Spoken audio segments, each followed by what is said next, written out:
Hola, hola, hola, ¿cómo están? Bienvenidos una vez más a mi canal. Muchas gracias a cada persona que está aquí fielmente viendo mis videos, apoyándome y adicionalmente compartiendo este tipo de información que le puede funcionar a muchas personas.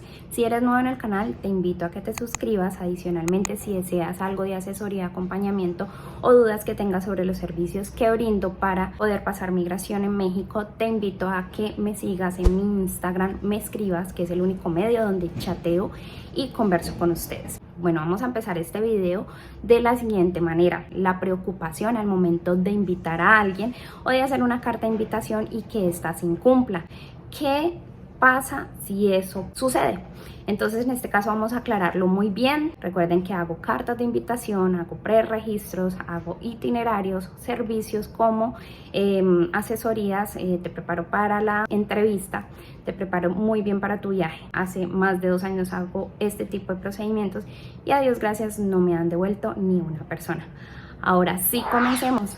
¿Qué pasa si incumplen una carta de invitación? Te voy a hablar de 2 panoramas. Está el invitado y está el que invita. Primero que todo, quiero hablar qué es una carta de invitación.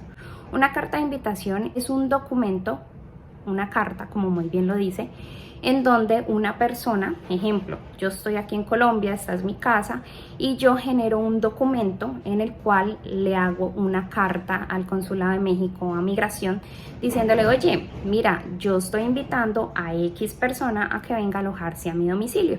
Ahí está de si también le quiere dar alimentación, si también quiere darle transporte, servicios médicos, bueno. Entonces, como ves, una carta de invitación como tal es que estás invitando a alguien que venga a tu casa y se hospede.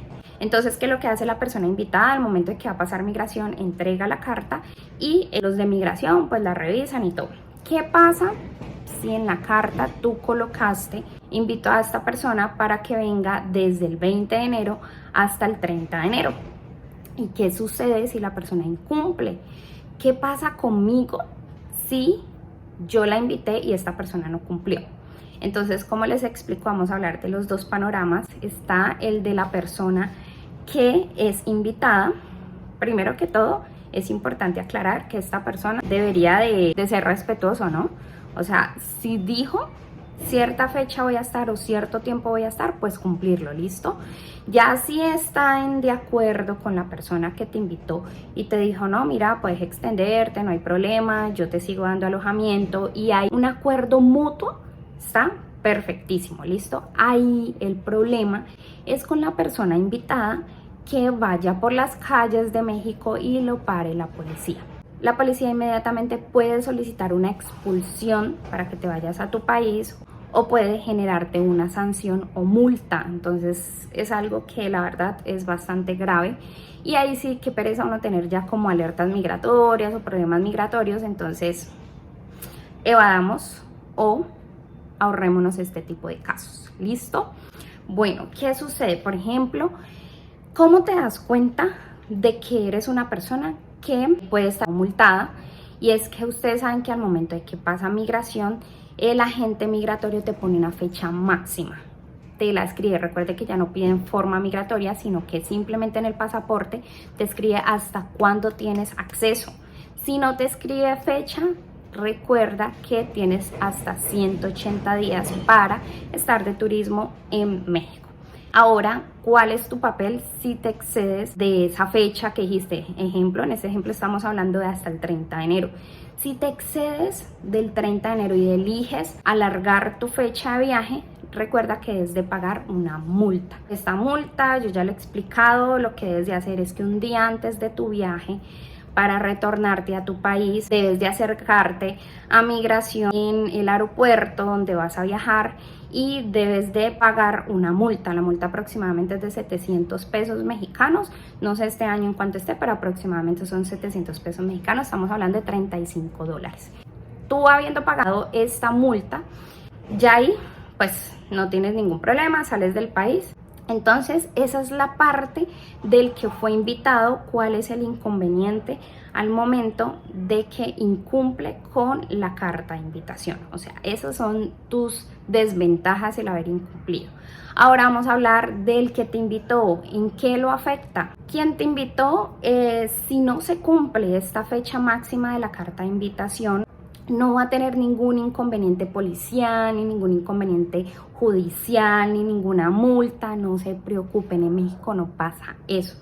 Puede que sí pase en España, puede que sí pase en Estados Unidos, pero en México no sucede esto.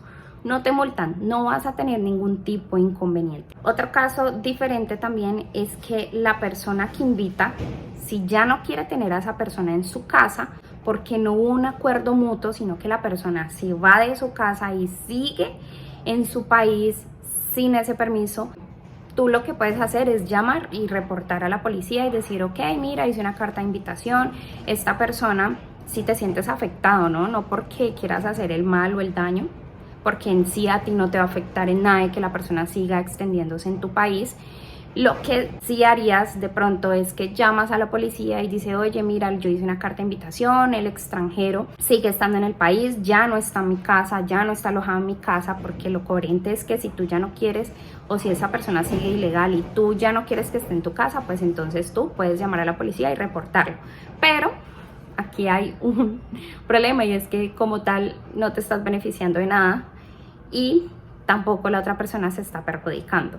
Pero puedes reportarlo como tal, como para que haya un historial de que lo avisaste y lo dijiste. Entonces es importante que el extranjero sepa de que tiene acceso a 180 días si no le marcaron su pasaporte, a estar todo lo que quiera. Estamos hablando de México. México sí, por turismo tienes acceso hasta 180 días. Entonces espero haber aclarado tus dudas. También recuerda que esto es algo bastante delicado. Yo diría más que por respeto, haz las cosas bien.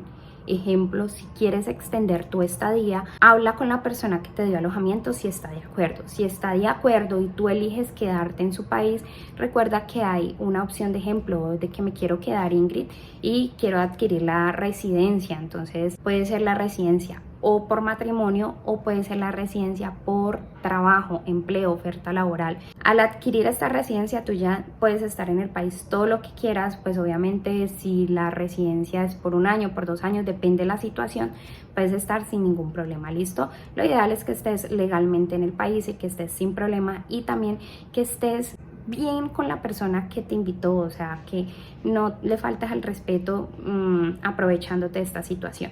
Espero haber solucionado estas dudas y agradecerte por suscribirte a mi canal. Recuerda hablarme por Instagram, que es el único medio por donde chateo con ustedes. Si tienen dudas, les pido por favor, antes de contactarme, traten de verse mis videos, y lo que genera es que de pronto me hagan preguntas quizás muy obvias. Entonces más bien te recomiendo que si en este video yo no he hablado de algo o no aclaré muy bien tu duda porque no lo dije, ahí sí, escríbeme de una, estamos así, ¿listo? Te deseo un extraordinario día, gracias por suscribirte a mi canal, por estar aquí firme, y te deseo lo mejor.